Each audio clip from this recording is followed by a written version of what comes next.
appreciate your attendance in these crazy markets. Anyways, give you a little bit of an update on Great Panther this morning.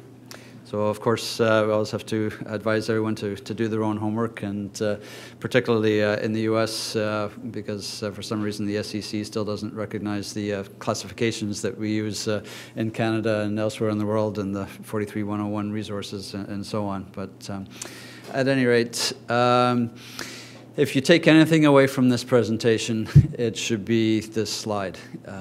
Essentially, we're a primary silver company. We are a producer, 2 mines in production. We're profitable, and we have tremendous growth prospects, both organically and through acquisition. We generate almost 75% of our revenue from silver, but also about 20% from gold. So we're very much a precious metals company. Only about 6% of our revenue comes from a small amount of lead and zinc, which comes from just one of our mines at Topia. Both mines are owned 100% by the company. We don't pay any royalties to anyone, either underlying vendors or governments. Last year we had net income of about $11.5 million, and as I mentioned, lots of growth within the projects that we have, and we're looking for acquisitions as well. And effectively, we're looking to get to mid-tier status of about 5 million plus ounces silver equivalent. Currently producing about 2.2 million last year, and targeting about 2.5 to 2.75 million ounces this year. On our way to, we're generally think about 3.5 to 4 million from the existing operations within a couple of years. So in order to get us over that 5 million mark, which is kind of the threshold between junior and mid-tier producers, that we're going to need an acquisition to do that. And of course, always looking to do everything through socially and environmentally responsible manners. Just a location slide in Mexico. You've all seen these before. Guanajuato is in central Mexico. It's a good location to be. We're well away from most of the issues that we all read about in the media these days with Mexico, more in the northern parts of the country. But Guanajuato is a great spot. We're actively mining there, and our San Ignacio project just to the west is in the development stage, and Santa Rosa just to the east is an earlier stage exploration project. Topia mine up in Durango State is up in the Sierra Madre Mountains, and a little bit more remote, but nonetheless well-run operation, and a good spot to be. Mexico, of course, still the #1 silver producer in the world, and perhaps just as importantly for a company like ours, Mexico has more primary silver deposits than any other country in the world. Peru is the second largest silver producer, but most of the silver production coming out of Peru is a byproduct of gold mines, copper mines, lead mines, and so on. So in terms of primary silver production, Mexico's certainly the place to be as far as we're concerned, and still relatively stable compared to a lot of other countries around the world. So just focusing in on the Guanajuato district, and I should have mentioned actually at the start of this, the hard copies that you have in front of you are just a kind of a general presentation, and you'll see that I've taken out the slides on the silver market, because far be it from me to preach to guys like Jeffrey Christian as to what's happening in the silver market. Everybody has their own opinions, of course, but at any rate, so this presentation does deviate a little bit from the one that you've got in front of you, but this one will be available both on the CPM website as well as our own website following today. So anyways, getting back to Guanajuato, we can see here our land position. The main mine complex shown in pink here in the center is right on the edge of and partly underneath the city. The city exists because of mining, and these mines have been in production since the year 1600. And over the last 400 plus years, Guanajuato district has produced more than 1 billion ounces of silver, making it the second largest silver producing district in Mexico over that time frame, second only to Fresnillo. So it's a terrific place to be in terms of looking for additional mineralization, and we made a new discovery at San Ignacio in 2010, and we've been since developing that and pushing that forward through to production. And the Santa Rosa project was a more recent acquisition for us last year, and a strategic acquisition because of its proximity to Guanajuato. And should we find something at Santa Rosa, then it's within easy trucking distance to the plant at the main Guanajuato complex, as is San Ignacio. The mine site itself, and you've all been given hard copies of this map that you can fold out and read in a little bit more detail. But essentially it shows the Guanajuato mine complex. And as I mentioned, this is a historic mine going back more than 400 years, so that there are 25 shafts on the property, more than 100 kilometers of underground workings, and a mining infrastructure that would cost hundreds of millions of dollars to replicate today. So it gives us great access to the underground, and we're currently most active in two of the shafts. The main Cata shaft here is the production shaft with the plant sitting at the top, and then the Raya shaft over to the southeast gives us access to the areas that we're mining down in the southern part of the mine here for men and equipment. The orange sort of multicolored areas are current resource blocks right now. So those are the main areas that we're mining from, as well as a little bit of production coming from the Promontorio area closer to surface in the south end. But essentially, these, as I say, are the areas that we're mining from. We just put out a resource update 2 weeks ago, I guess, and basically we're replacing what we're mining at Guanajuato. So as we continue to produce, we're just replacing those resources every year. So it's essentially what we call a rolling resource in the industry. And when you're operating at 500 meters depth, it's difficult to drill off a large resource in advance, and it takes a fair amount of drilling just to stay ahead of yourselves. So we're continuing to maintain about a 5-year mine life just on a going forward basis. But with 400 years of history behind us, we're not overly concerned about running out of ore anytime soon. We're just now starting to explore down in the Valenciana area, the down dip extension of the old mine here. And I can point out that the pale green on this map represents the area that was mined by Spaniards in the past. The darker green, more recent mining in the 20th century. So we can see that from the discoveries that we've made in these colored areas, there's still a lot of depth continuity to a lot of these zones, and that's where we're just trying to do exactly the same thing over at Valenciana here, and getting some good results, but we haven't put those out to the market yet. So that'll be forthcoming once we have enough holes drilled to make some sense out of it. But at one point in the late 1700s, the Valenciana mine was actually considered to be the richest silver mine in the world for the Spaniards. So, so very nice grades in places. We've sampled up to 10 kilos per ton in Valenciana, and 2 ounces of gold. So we can certainly get some bonanza grades in there, and we're hoping to find a little bit more of that at depth. Just a few stats on Guanajuato itself. The guidance for this year sits at about 1.65 to 1.82 million ounces of silver equivalent. You can see the breakdown of silver on that. About 70% silver, the balance coming from gold. There's really very little base metals here. There's a little bit of copper that shows up in the concentrate, but we do produce a pyrite concentrate that gets shipped to smelters. And this year we have about 60% of our production from Guanajuato going to a smelter in Germany. And that's something that I should perhaps point out that because it's reflected in the financials, and there have been some questions on that when we just put out our Q1 financials last week.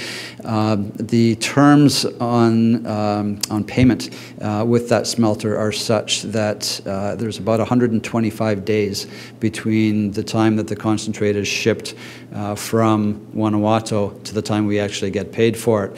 So obviously that has an effect on our reporting for the financials. So that's one of the reasons why revenue was down a little bit in the first quarter, just because of that lag. So you know, if you dig through the financials, you'll note that our inventory balance was higher than normal because a lot of those shipments are in transit. Once they're received in Hamburg and the concentrate changes hands, then we book that as a receivable as opposed to inventory. So again, still on the books, but it's not until we actually get paid that it reflects in revenue.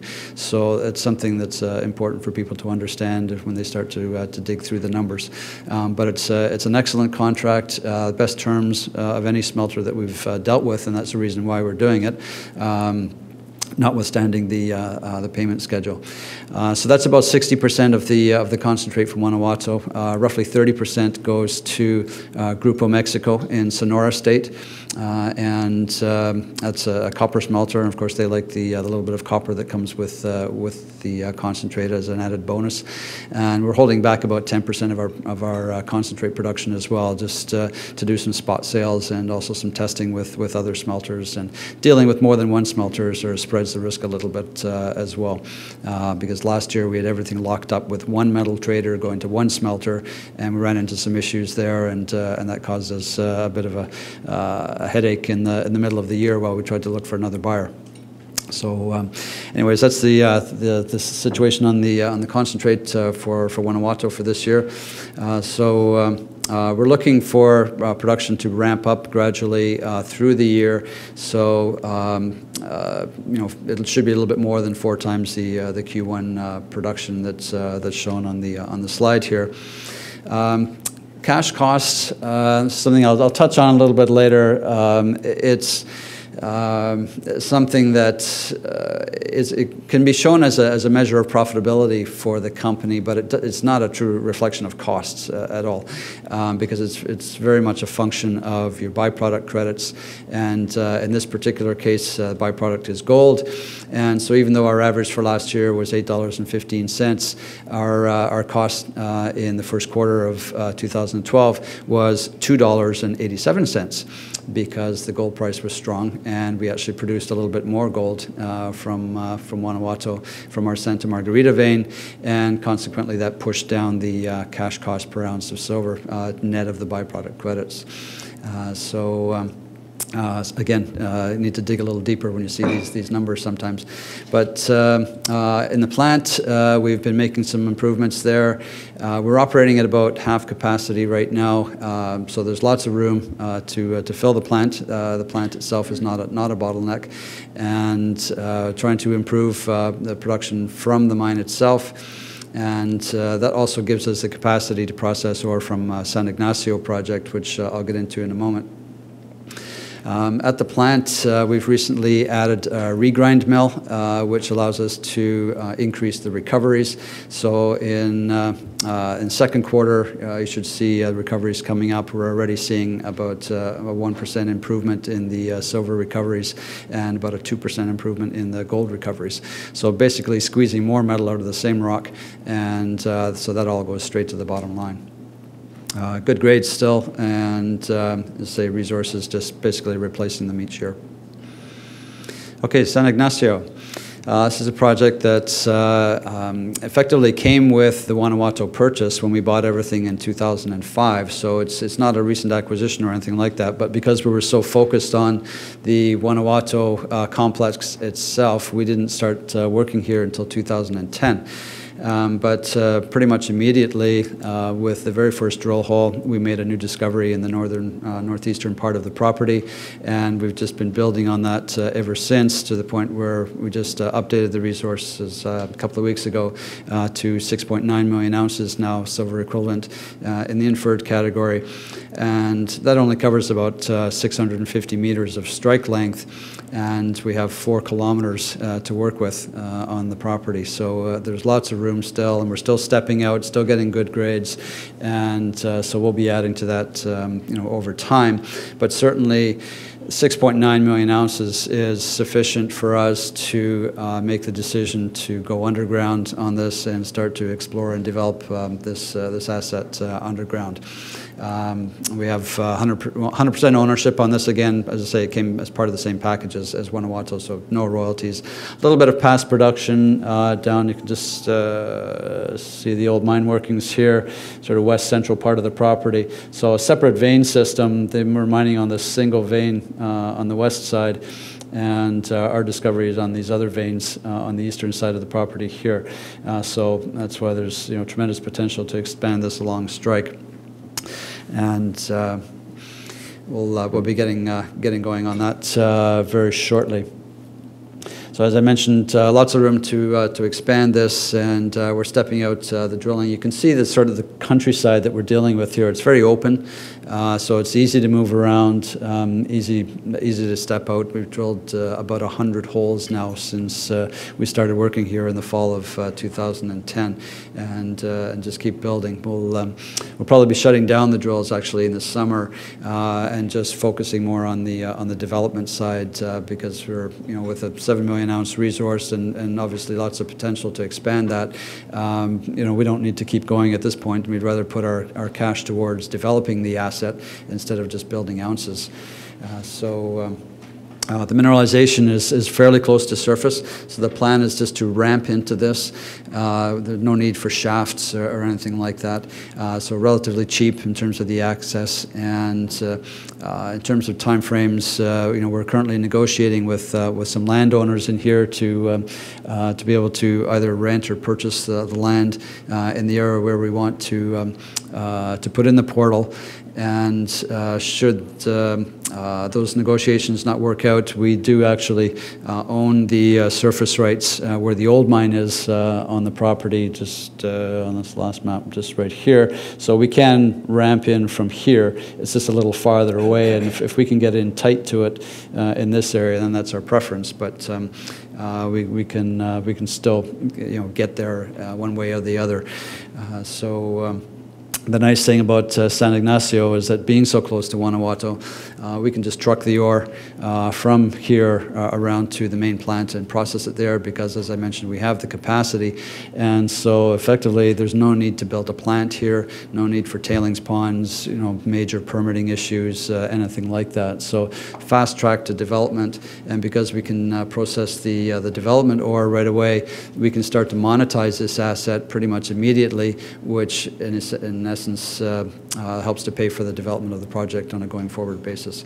So lots of upside at San Ignacio, and potentially at this point in time, and everything's very preliminary, but we see this perhaps contributing about 400 to 500 tons per day once it's up to full production, and which will allow us to almost double the throughput at the Guanajuato plant, and where we have that capacity to process it.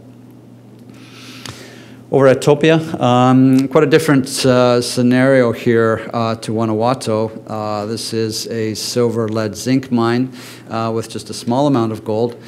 And instead of being one major structure with a series of parallel veins as at Guanajuato, this is a district scale multi-vein area. We're currently mining from about 16 different veins in the district and trucking everything back to the central plant right here, which is adjacent to the town of Topia, about 3,000 people, and processing everything here by flotation methods.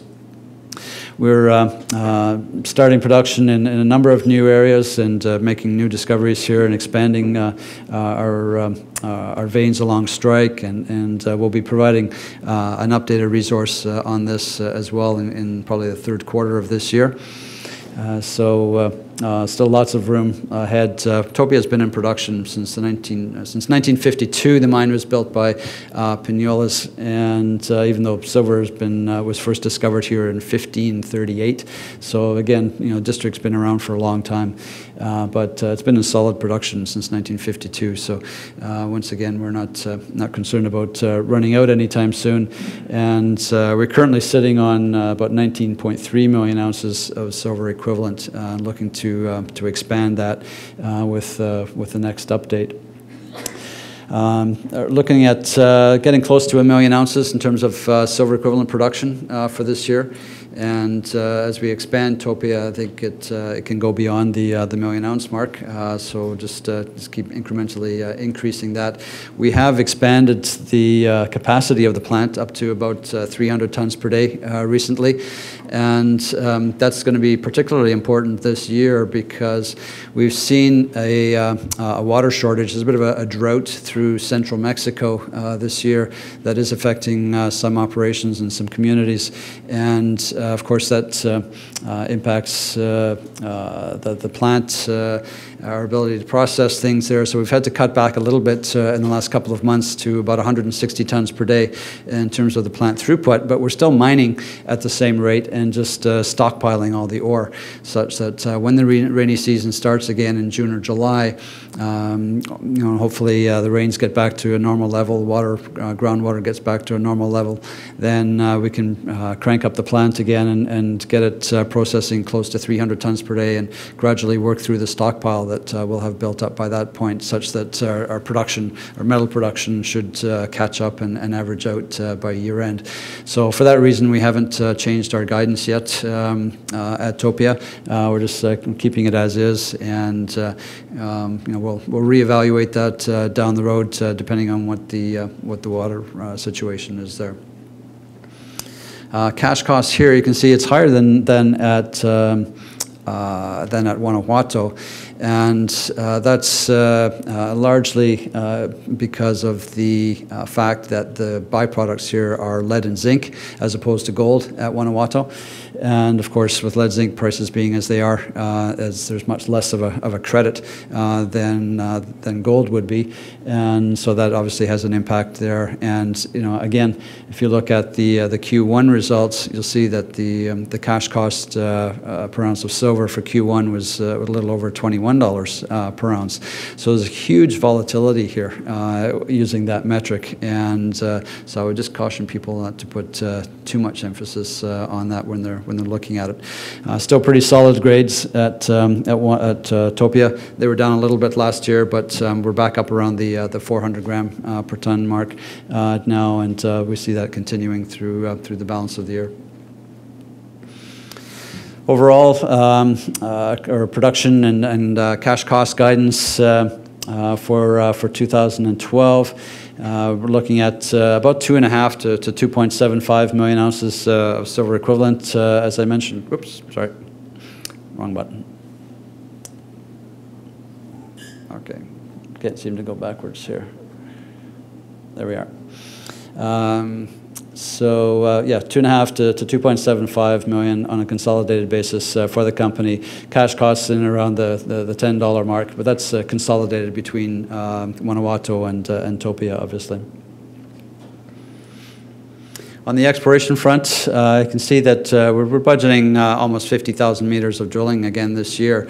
And with that level of drilling, it not only generates a lot of news, but it generates a lot of new resources. And drilling in and around mines, making new discoveries, it helps to keep our discovery costs down at less than 50 cents an ounce. So it's very effective, very cost-effective for us, and continue to have great success with that.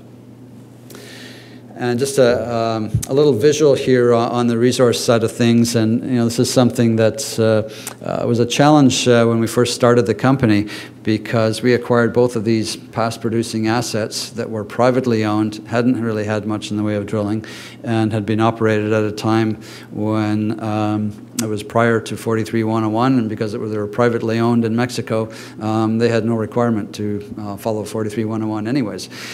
So there were no compliant resources whatsoever when we started mining in 2006, but we operated according to our geological evaluation and the history of the mines, and knew that we could bring these back into production, and that's what we did. So we went ahead with that, and we've effectively paid for everything for the most part out of cash flow, which is essentially the business model to begin with. And with all the drilling that we've done, with pretty much every drill program, we've added to our resources, and from that standpoint, added to the valuation of the company, and benefited our mine plan, and added to our mine life. So it's something that we see that continuing to grow. As I mentioned, our target is to get to in the short term is to get to 40 million ounces, and we're almost at 35 now, so we're well on our way. Just a breakdown on this, and I won't go into really any detail on here. It'll be on the handouts. Just shows the breakdown between the various projects and between measured and indicated and inferred. In terms of the track record, you can see how our earnings and revenues have grown year over year since we started production in 2006. The chart looks almost too smooth to be real, but I assure you these are all published numbers, so you can check them if you like. So it's something we're quite proud of, and we do see that continuing, obviously.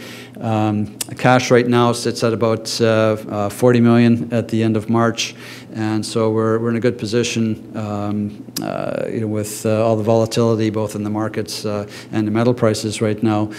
We still have positive cash flow and a good healthy cash balance, so we don't have to come back to the markets. So the share price isn't as much of a concern from that standpoint, other than when I look at my portfolio.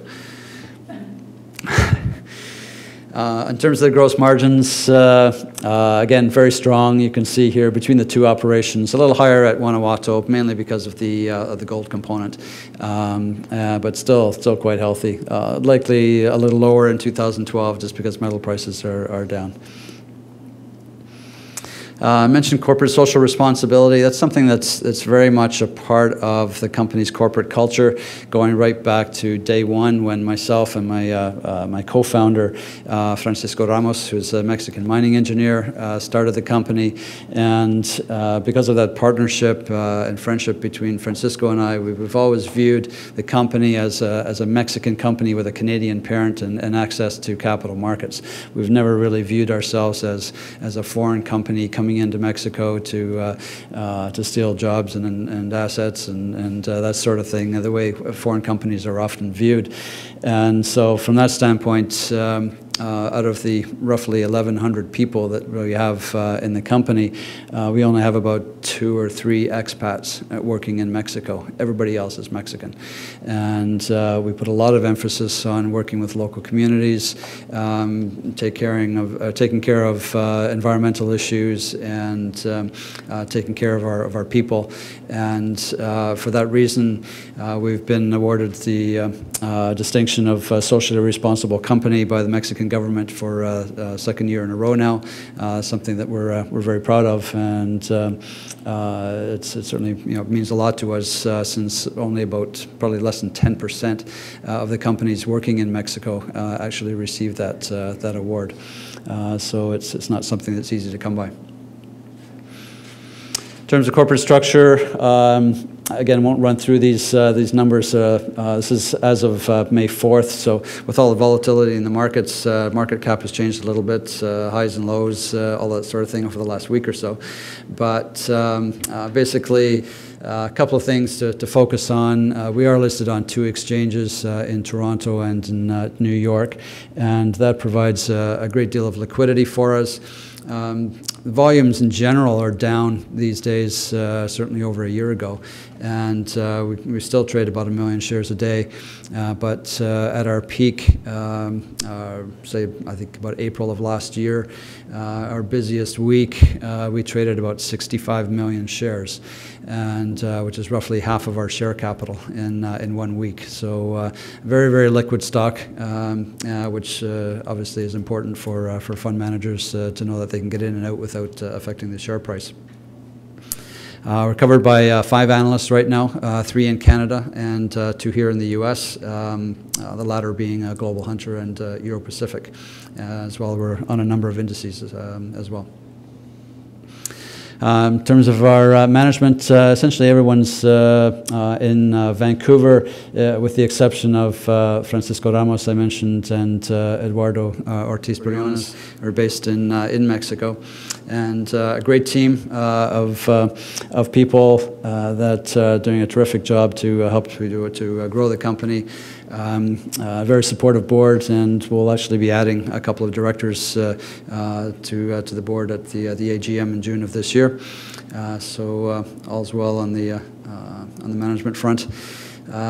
So just, I guess in summary, the value proposition for Great Panther is just to keep in mind that we are a profitable primary silver producer. Both of our mines are 100% owned. We're developing our San Ignacio project, so lots of growth organically, and looking to make an acquisition as well. Strong leverage to silver prices because of the 75% component of silver.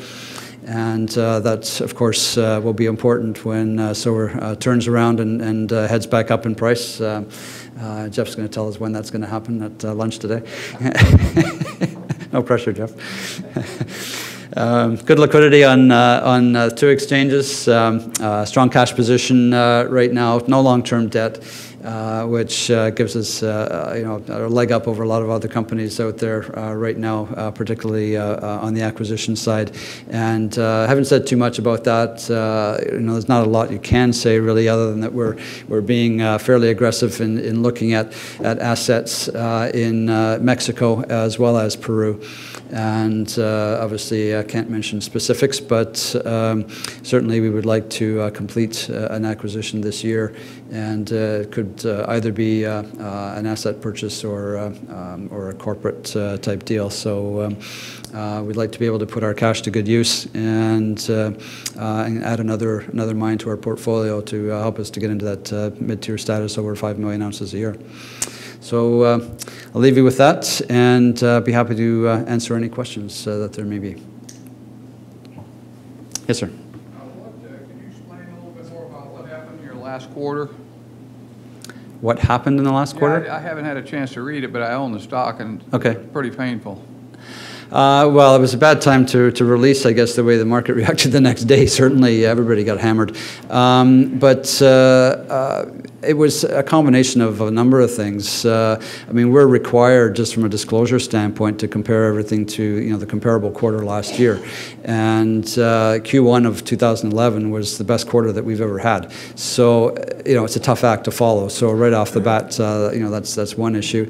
The grades were down a bit this year. We had the water problem at Topia, so our production was off a little bit, and that had been reported back in April. So already, ounces produced was a little bit down.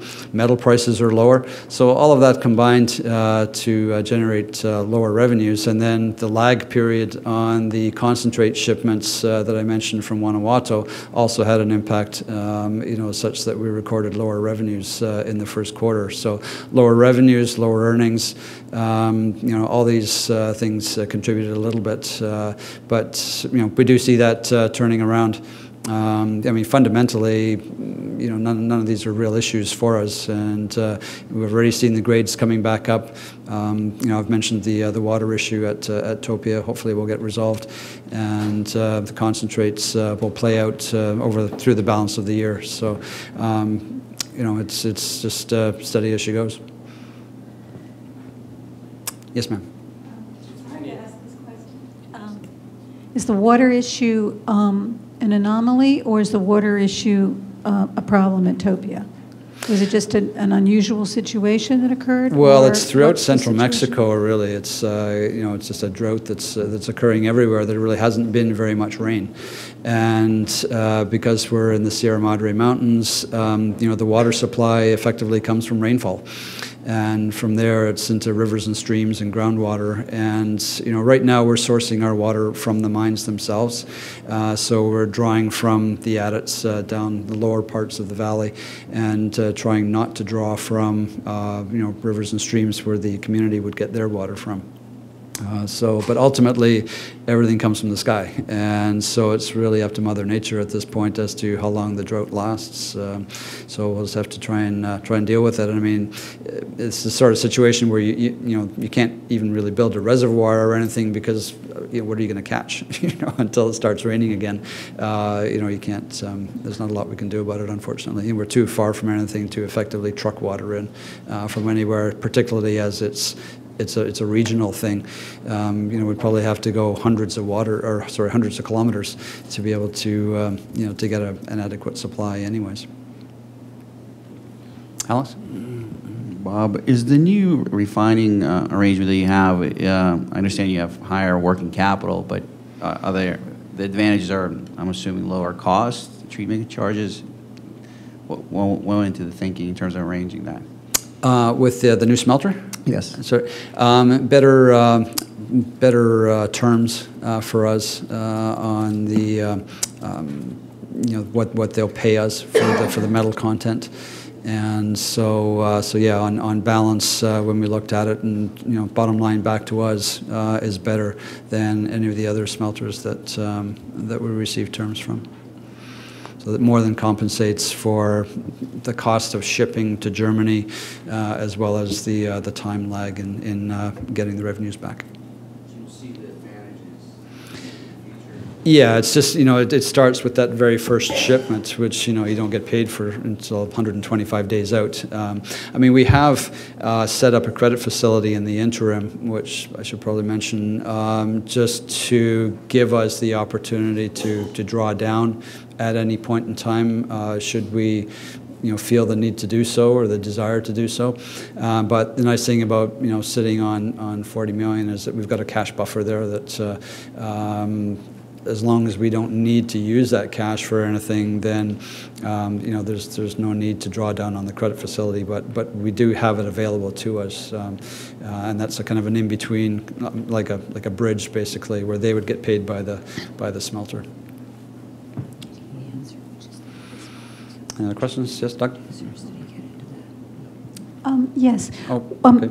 I'm sorry if you covered this, and I apologize because No I worries. came in a little late. But which is the biggest producer? The GUANAJUATO, yes, Okay. is roughly And 2/3. That's 2/3, and Topia is 1/3. Roughly, yes. Okay, Yeah. and those are the two that are in production. That's and correct. San Ignacio is San coming Ignacio online. is in development, that's right. Right. Okay. Mm-hmm. Okay, Doug? Bob, back to San Ignacio, could you give us some sense of timing for bringing that into production and integrating that into the GUANAJUATO mill? Well, first off, everything's preliminary at this point, as you can imagine, and still a lot of variables. The biggest one at the moment being the negotiations with the local landowners and as to where we actually put the portal. But once that's established, we're anticipating roughly 2 months to get the get the portal built and established. Another 6 months or so to drive the ramp down to the zone, and to be able to start pulling ore out of there. So let's say 8 to 10 months on the outside. Once we get permits and everything in place. Actually, I should mention that too. Once the negotiations are complete, then probably 5 months for the permitting, and then once we have the permits, we can color the portal. 2 months for that. Roughly 6 months to get to the ore. So from now, potentially we're looking at, say, 14 months or, thereabouts to get to the ore zone, and then, start trucking that around. And beyond that, probably another year or so to actually get to full production. So from now, we're probably looking at perhaps, mid-2014 to get to full production, which could be in the 400 to 500 ton per day range based on our existing estimations. Any other questions? No? Okay, thank you.